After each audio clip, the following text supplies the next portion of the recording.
Sa himpapawid ako'y napatingin. Mga alinlangan kaya'y may hangganan din. Meron kayang panghahawakan. Isang pangakong hindi tayo iiwan at hindi papabayaan. Mapadpad man sa tirik ng araw, payapa ng hapon o kalaliman ng gabi. Isang yakap ang hindi lumisan sa aking tabi. Mahinahong bulong na nagsasabing kahit saan tumungo, anumang hanapin, kailan may hindi mawawala ang ating pag-asa.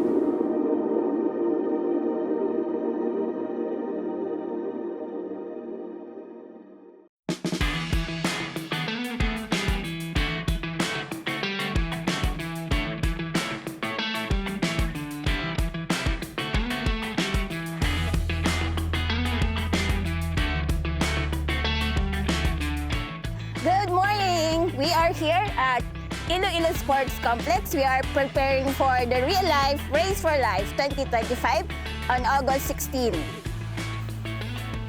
We encourage you to join us in our mission to change a life and change a nation. We are excited to see you here. Run with us. See you, everyone.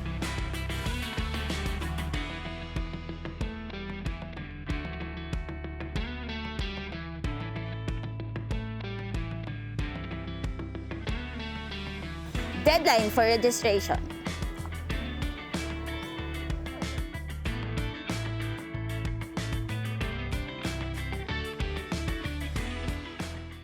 Good morning once again. After that video, the first time ni nga do ice cream ako nga matunaw. But seriously, when we had that recording in Sports Complex, we felt like do wala challenge. No? Matiyog-tiyog ka lang da sa sulod. No? So, we're going to change the venue. Our assembly place will be here at the center. And then we will move towards Diversion Road. And then we will turn left in Carlos Bake Shop. Run towards the whole old Iloilo Airport Road, which is Festive Drive, I think.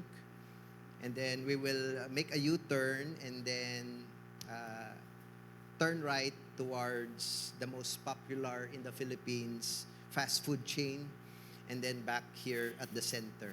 No? So in total, it will be around 5.7 kilometers. No? Not a challenge to Judy. But it's a fun run.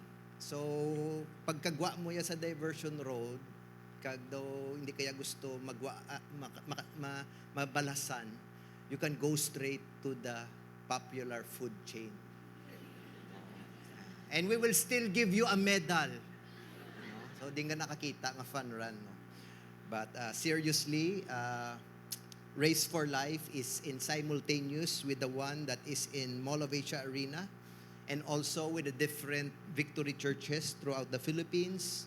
And our goal here is really to raise funds for our real life scholars and their families. No? So this is open to all. You can invite your friends, non-victory friends and families, so that it will also be an opportunity for them to hear the gospel. So June 15 is the deadline for our registration. But if you decide to register today, you can also approach us in the Get Connect booth. So thank you for embracing our Real Life Foundation as part of an opportunity to bless the less privileged youth of our nation. Our discipleship journey weekends has also started last Sunday, and Victory Weekend will be on June 7, 2025. Victory Weekend is a one-day retreat that allows our participants to encounter Jesus and also be encountering freedom in Christ as they are being discipled by our Victory Group leaders. So hoping that if you're through with one-to-one, you may ask your Victory Group leader to register as early as now. Today is also a special day because we are celebrating the life of all mothers in the Philippines. No? So, can I request all moms to please stand as we honor you before the Lord and as we also speak a blessing and prayers to you. No?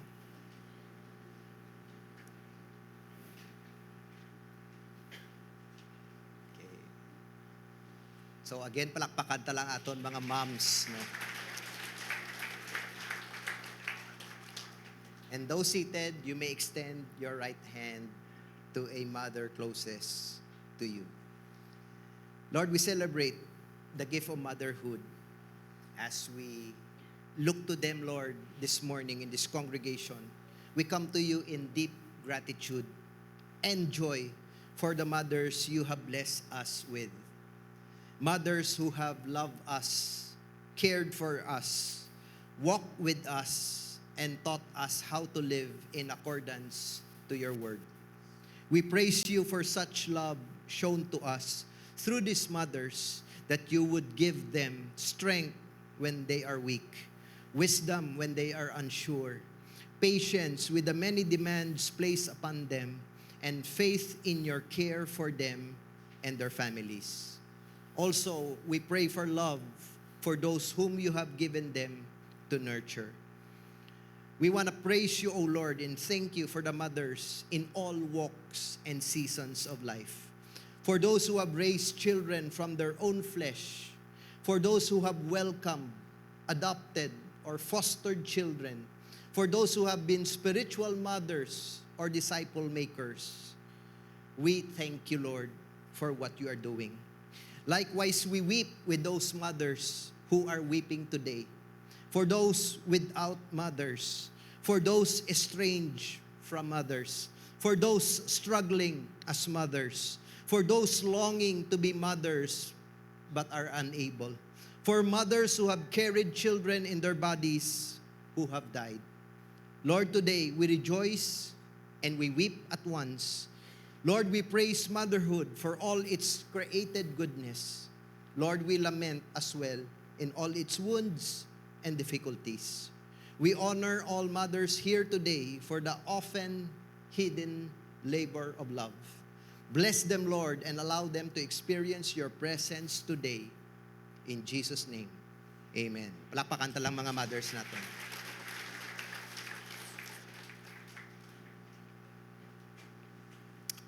We are continuing our series, Hope.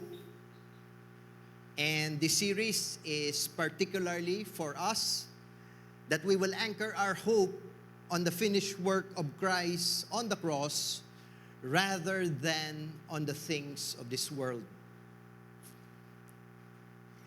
Today we will talk about future hope. And the way we endure life's hard realities is that we are certain that even in the midst of the world's volatile and uncertain state, we still have hope because our hope is anchored on a person, Jesus Christ. The grace of God is actually the fuel that brings hope into the life of a believer. If you're coming for the first time, we're talking about the book of Romans. And Romans chapter 1 to chapter 3 talks about man's fallenness. It talks about the wages of sin is death. And because of our state wherein we are in rebellion to God, and actually more than just rebellion, we are in enmity with God, we are actually dead to our sin. And so from chapter 4 to chapter 7, there's now a transition. To those who repent and give their life to the finished work of Jesus Christ at the cross, Paul now tells us that we have been justified. Not only are we justified, but in the succeeding chapters, he talks about our adoption as children of God. Not only as adopted children of God, he also talks about that we are no longer under law, but we are now under His grace. And chapter 8 is the pinnacle of our status and identity in Christ, which includes the future glory that will be revealed when Jesus finally returns. So having said that, we'll be reading Romans 8, verse 18 to 21, and then also we will read verse 27 to verse 30. Asking everyone to please stand as we give reverence to the Word of God. Future glory. For I consider that the sufferings of this present time are not worth comparing with the glory that is to be revealed to us.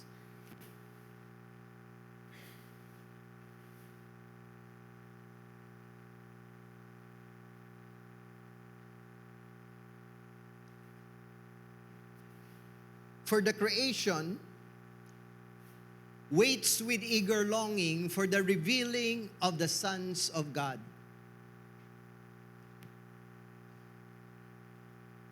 For the creation was subjected to futility, not willingly, but because of Him who subjected it in hope.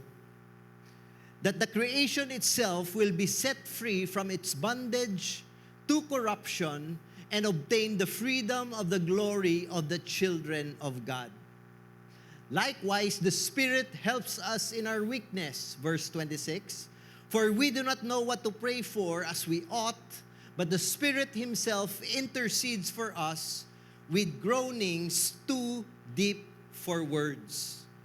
And He who searches hearts knows what is the mind of the Spirit, because the Spirit intercedes for the saints according to the will of God.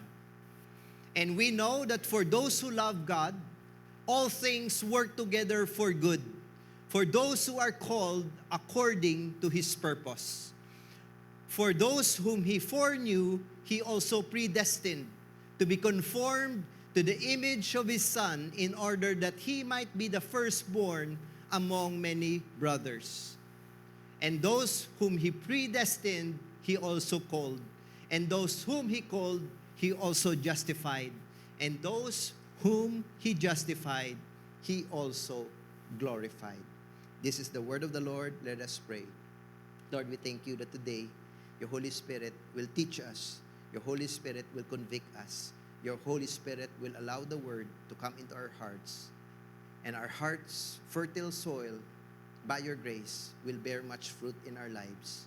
Knowing, Lord, that it is You who brings everything into completion. And so, Lord, today, as we hear Your word, give us the heart, Lord, to respond in faith. In Jesus' name, amen. Amen. You may take your seats.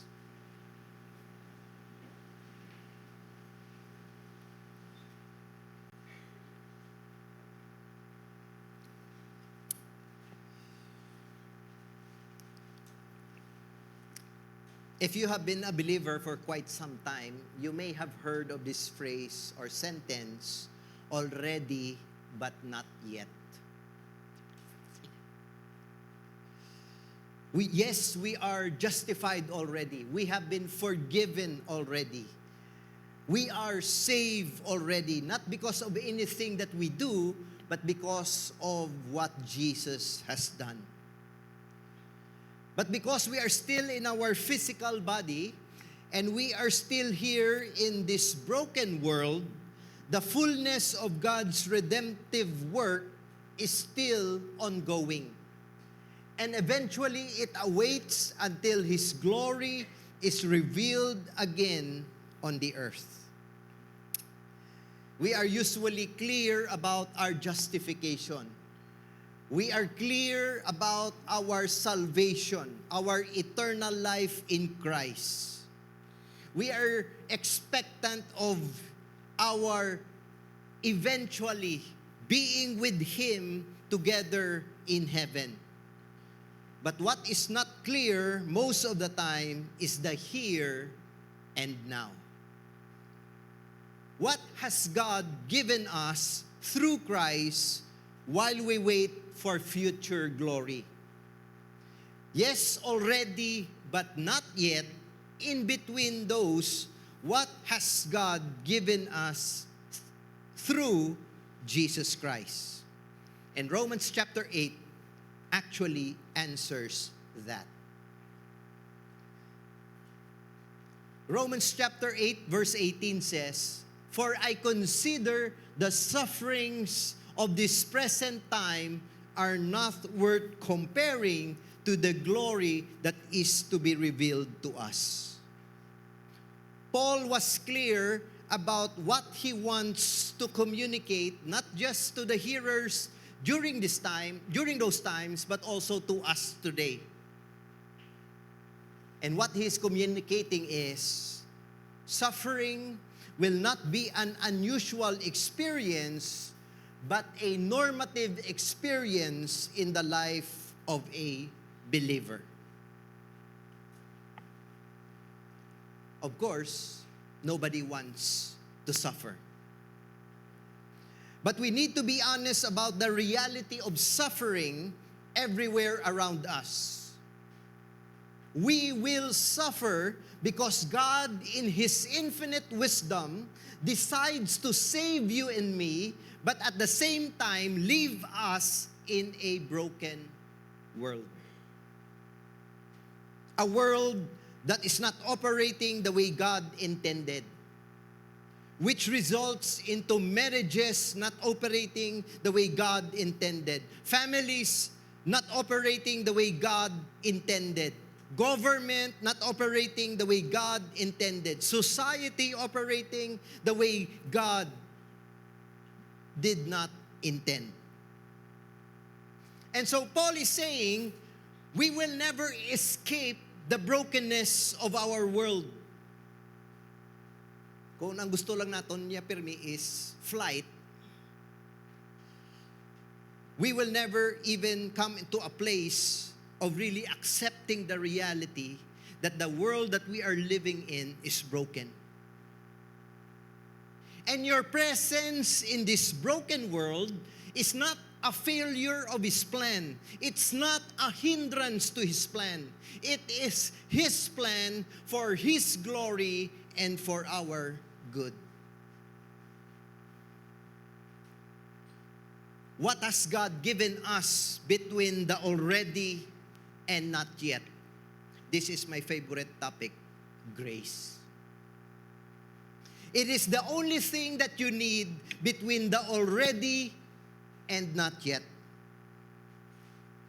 Grace has the power to transform the way we suffer. In fact, without grace, there is no fuel for our hope. And so this morning, there will be 3 types of grace that for some of you may be new, but it is exactly the grace that we need so that our future glory, while we await for Jesus' returns and the glorification of the church, the fuel to that is the grace of God. 3 things about this grace. The first one is uncomfortable grace. The second is His intervening grace. And the third one is His redemptive grace. But Paul is saying that in this life, we will experience suffering. If we are honest about ourselves, we all want a comfortable life. We all want a predictable schedule. And between the already and not yet, there is a tension. The first side of the tension is our love for comfort in this life. And the second side of the tension is the work of Jesus in our redemption. Reality, we all want a managed and comfortable life more than God's transforming work of redemption in our life. I don't know about you, but I don't like pressure. I don't like waiting. I don't like you disagreeing with me. But verse 18 is never comfortable. In fact, in the succeeding verses, it says, this suffering will result into groaning. So the world is not evil as it is, not because evil triumphs. The world is not as it should be, not because of bad luck, but the world is actually going through this suffering because verse 20 says, for the creation was subjected to futility. So the NIV renders this, for the creation was subject to frustration.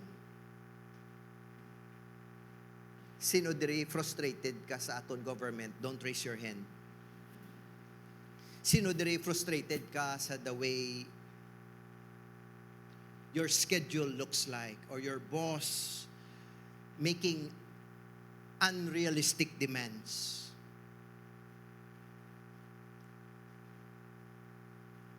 So, Paul is saying, the world is under subjection by the one who created it. Gin-design ni Lord nga ang ini nga kalibutan, because of its brokenness, there will be frustrations. So part of the redemptive plan for you and for me is to subject the world that we live in to futility.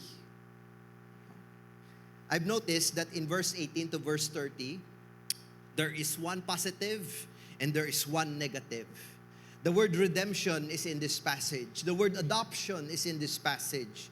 The word freedom is in this passage. The word hope is in this passage. But so are the negative words. We see the word suffering. We see the words futility. We see the word groaning, and we see the word corruption. All of that to say that God is using the brokenness of this world to bring to you the total package of His redemptive work.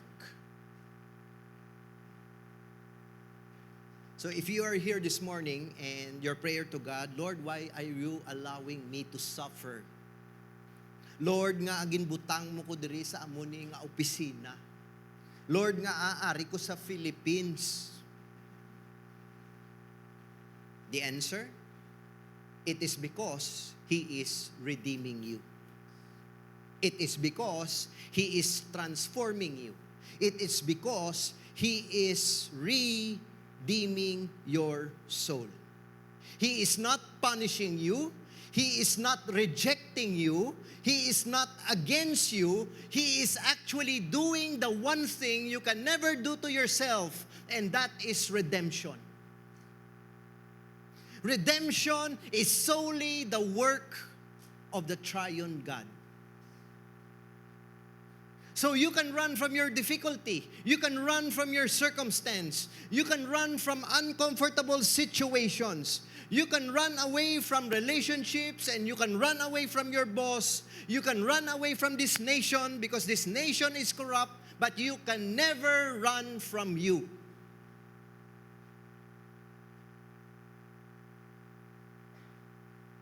So this is why God, in His infinite wisdom, decides to give you and me uncomfortable grace.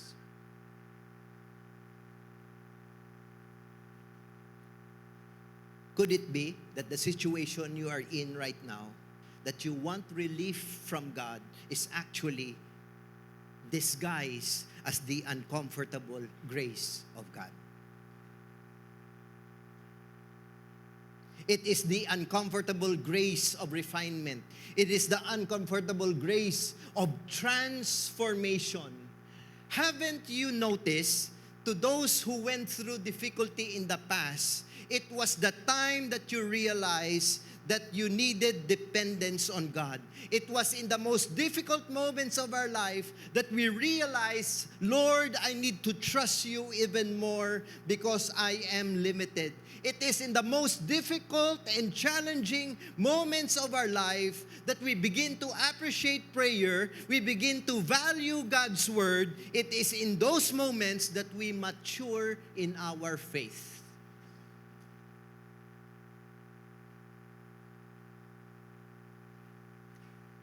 Because when the things you are dependent on are taken away, your heart will eventually run to what cannot be taken away. And only then we will realize, just like the prodigal son, the very thing he wanted to run away was the very thing he needed. All of us have our own stories of difficulties. And if I would have a choice, I wouldn't want to go through them again. But I'm grateful that during those times of trials, I'm greatly thankful to what transpired in the middle of it and after it. Praise God for His uncomfortable grace, because it is the grace that I exactly needed. After the uncomfortable grace, there's intervening grace. Verse 26 says, likewise, the Spirit helps us in our weakness. So Paul is clear, without weakness, which probably started when there was a trial, there is no acknowledgement to the work of the Holy Spirit. So if you think you are weak right now, if you think you are limited, if you think that you are overwhelmed, praise the Lord. Now the Holy Spirit is here and is willing and is for you to help you. For we do not know what to pray for as we ought, but the Spirit Himself intercedes for us with groanings too deep for words. A common problem during trials and sufferings is not we don't want to pray, but we don't know what to pray for. Nabalang tungod nagasampaw na mga problema, though it seems like you are in bondage. Gusto mo mag-pray, pero there's no words that would come out in your mouth. And then you, by willpower, you still pray anyway, but it seems like there is no connection. And God knew we will face these circumstances that we never thought we'll face. And He intervenes in our life with the help of the Holy Spirit. How does the Holy Spirit help you? The Spirit Himself intercedes for us. So, balaan ni Lord nga damo kita balibad when prayer comes. Balaan ni Lord nga ang physical body naton wants to be entertained. No? Balaan ni Lord nga what will capture your attention and your imagination is something that will not come from inside of you, but outside of you. So, God invested the Holy Spirit inside of us. So that the Holy Spirit now, in a moment of weakness and groaning, will begin to intercede for us. This is why, kung ara ka in the middle of a spiritual battle, it seems like do ka weak sa imo. It seems like nobody is for you. Nobody is encouraging you. It seems like the very people na you wanted who will help you, now for that particular moment, it seems like they are nowhere to be found. Because the battle is intense. Because the Holy Spirit intercedes for you.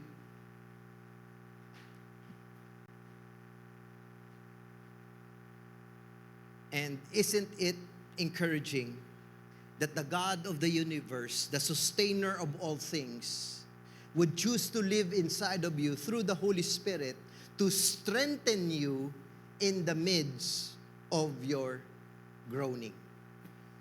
In the midst of your groaning, in the midst of your suffering, God has made provisions, intervening grace through the Holy Spirit.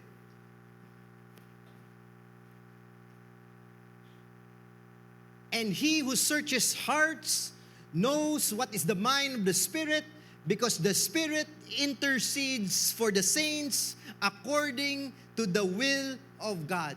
So Paul is saying, picture it like this, that in the moments of despair, as we groan, as we cry out to God in prayer, despite nothing comes out of our mouth, the Holy Spirit uses those groanings and brings it before the throne of grace in words, sentences, and paragraph, so that we can communicate to the throne of grace, which is in Jesus Christ. So hindi mo pwede ibalibad nga, pastor, hindi ko yung kabalo mag-pray. Di puro, kabalo ka guro maghibi. Pastor, I don't know how to talk to God. Well, I'm sure you have emotions. And so you pour out those emotions before the Lord. I like how Grant Osborne would comment on Romans chapter 8, verse 26 and 27. He said, our own prayers are insufficient, for they are finite and ignorant of God's true plan. But that is the very source of our greatest comfort. While we do not know, the Spirit does, and He is praying for us more deeply than we are praying for ourselves.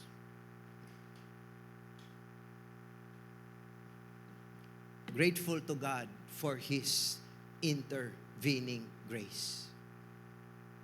This is why, not just in moments of suffering, but as believers, we need to have an organic prayer life. Nothing happens when you do not pray. And the devil will tell you, sige gada pray, di uning pamatian ni Lord, sige gada pray. Ang Pilipinas, sa mo lang naginiyag-yapon. Sige kada pray, actually ang sala mo ginagamit ni Lord against you. No? The devil will do everything he can to stop you and control the way you think about prayer. But as far as Paul is concerned, even if there are no words, as long as you stand or kneel before God and pour out your emotions, God hears and God responds. Uncomfortable grace, intervening grace. Third, redemptive grace. Verse 28, and we know. There are a lot of things in our world that we don't know. A while ago, we talked about verse 26. We do not know what to pray for. A couple of verses earlier, it also assumes that we don't know why we are suffering. Jesus also said, we do not know the day and hour of our death. And so there are a lot of things we do not know. But I hope this one is an exception. There are certain things we do know, or we should know. There are certain things that we should never question in our minds. What are these things? That God loves me. In fact, Paul said, nothing can separate us from His love in Christ Jesus. What I know is that 1 Peter tells me, I will cast all my anxieties to Him, for He cares for me. This I know.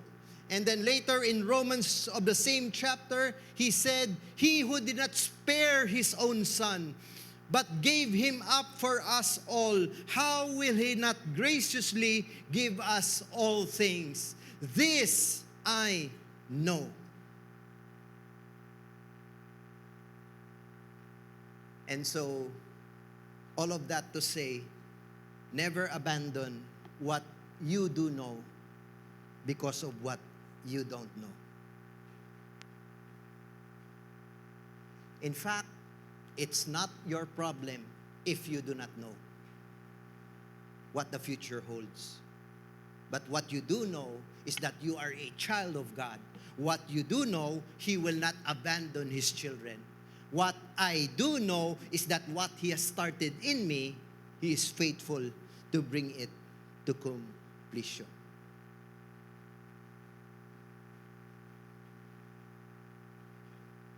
And we know that for those who love God, all things work together for good. Actually, this is one of the most misquoted Bible verses.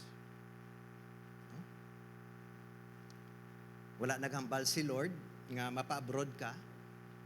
Gingamit mo ang Romans 8:28. Lord, where all things work together for the good of those who love you. Grabe, na-blackmail pa si Lord. Wala naghambal si Lord nga masulod ka sa amo na nga relationship. Lord, all things work together for the good. Bisan sige, hibi ko diri. No? Wala naghambal si Lord nga ang ihatag ni Kap, batunon mo. Oo. Pero gingamit mo ang verse. Hindi kwarta niya, blessing ni. All things work together for the good. Medyo delikado na guro. No? First, not everything that is good is best. Second, what you perceive as good may be totally different from what God calls something good. The Lord has no commitment to give you what you think is good for you. He is rather covenantally committed to deliver to you what He knows is good or best for you. I remember sa high school,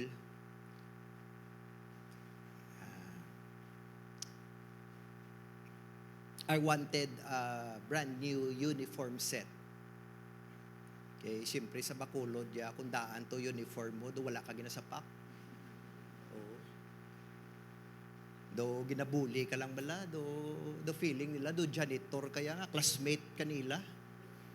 No? So siyempre, bangod kamanghuran ako, kung ano tong handed down sa mga magulang, mga second hand, mga hindi na nila gusto, may mga mancha, may mga gisi, amo man natong panaog sa manghod. No? Grabe gid ko ka, grabe gid ka down ang akong self-confidence. So I think the solution is, ma-demand ko kay Father brand new uniforms. At that time, my father was already jobless. And so, he said, no. Sa una, sang chimpo na kon, pag nagsabat ka pa daya, sigurado may batsagon ka gid sa lawas mo.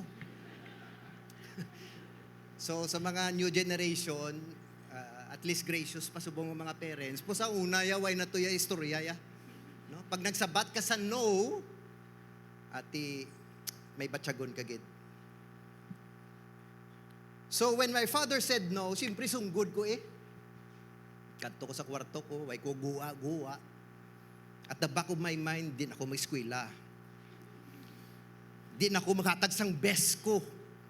Anyway, hindi man ko love diri sa balay. No? May lang sa una, wala pa to sang mga K-drama, basi ko nadalman ko. Oh. And I've realized through the years, the moment you name it as a need, you will think you are entitled to it. And the moment you think you are entitled to it, you think you have the right to demand it. And eventually, when you demand it, you will also judge the love of your Father by His willingness to deliver it or give it.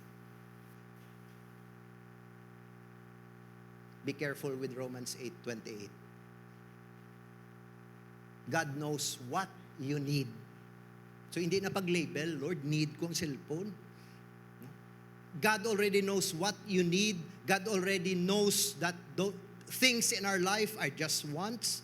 They are desires. And most of them, if not all of them, are actually a hindrance to His greater plan and purpose for you.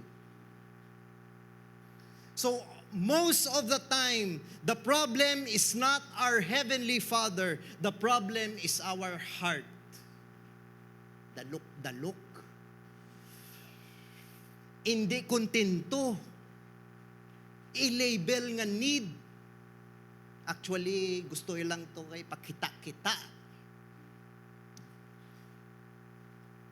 So, Romans 8 verse 28, the bottom line of that is nothing is beyond the overruling scope of God's providential care. So, somebody may meant evil for you. God will overrule and allow something bad to turn into something good. So, kung may gatira sa imo sa Facebook, reply tira pa more. Because ang tira mo sa akon, it's turning out for my good. Kaya hindi ko ka-respond, galain akong buot, pero ginatudloan ako gali ni Lord forgiveness. Because nothing is beyond the overruling, superseding scope of God's providential care. And you might ask, what are the good that Paul is talking about? It's in the next two verses. Verse 29, for those whom He foreknew, He also predestined to be conformed to the image of His Son, in order that He might be the firstborn among many brothers. Verse 30, and those whom He predestined, He also called, and those whom He called, He also justified, and those whom He justified, He also glorified. The good that Paul is talking about here is the unstoppable work of redemptive grace. There is nothing more I need to be rescued from but me. To be forgiven of my sin, to be transformed into the image of Jesus Christ. No? So, balikan ta lang, chapter 1, no? Grabe, dead to sin, no hope, awaiting hell, death, and the grave. Then all of a sudden, Jesus comes into the picture, live a life we could not live, die the death we should have died. And those who believe in Him, in His finished work, He imputes justification. He imputes His righteousness. And all of these now are benefits. We have been adopted to the family. We are called sons and daughters. We are no longer under the law, but now under grace. And then He tells us, He predestined, He called, He justified, He glorified. So this redemptive grace is never at stake. This redemptive grace is never tentative. This redemptive grace is not dependent on who sits on Malacanang. This redemptive grace has nothing to do with externals. This redemptive grace is the result of God's covenantal commitment towards His people before the foundations of the world. This is not random grace. This is not last-minute grace. Si Lord way nakibot sa imo circumstance and now He is in a panic mode trying to look grace and give it to you. No, today's grace, tomorrow's grace, the future's grace is already settled before you even existed. That is why kung si Paul magsulat, dire-diretso up to glorification. Because as far as Paul is concerned, he knew that the Holy Spirit was already telling him what God has started. The grace needed to complete that is already waiting to be revealed at the right moment, at the right time. Para more time to celebrate with families, let's all stand right now.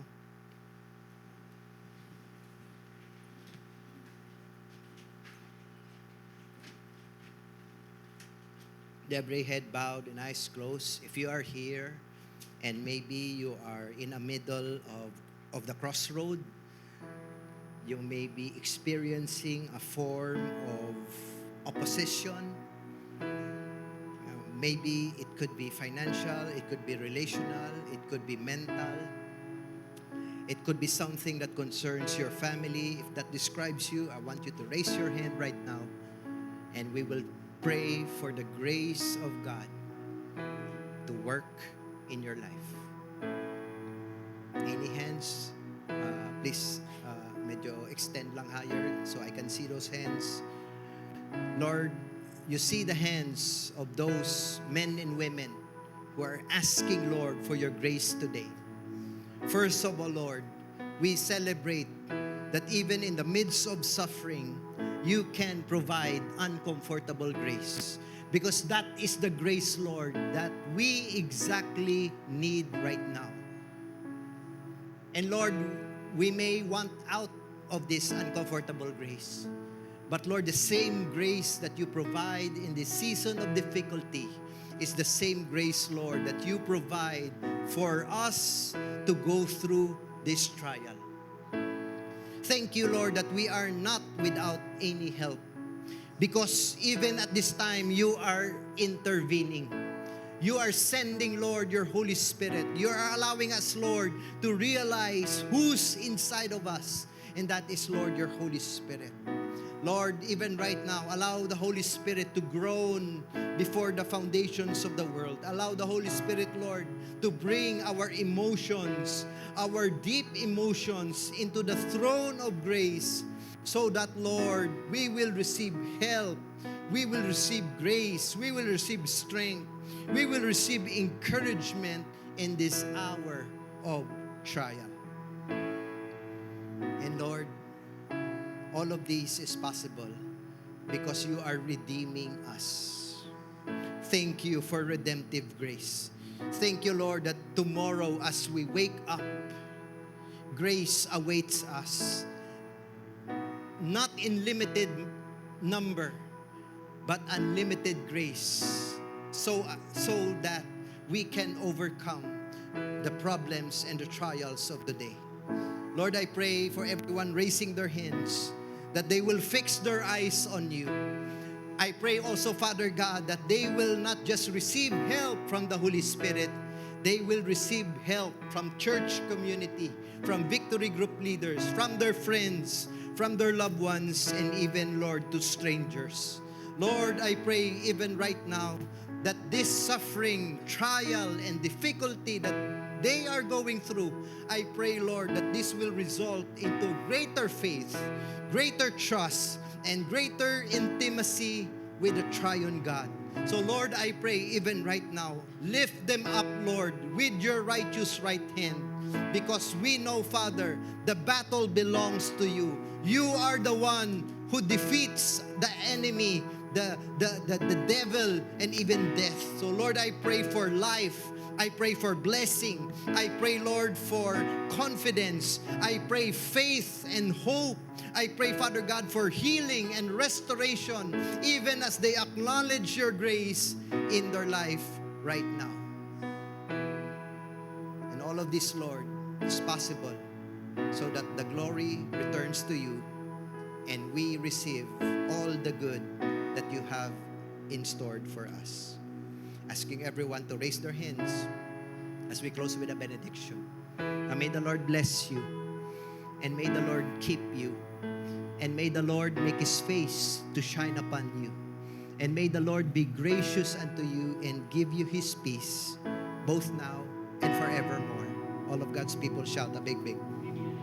Thank you, everyone. Continue to honor God, make disciples.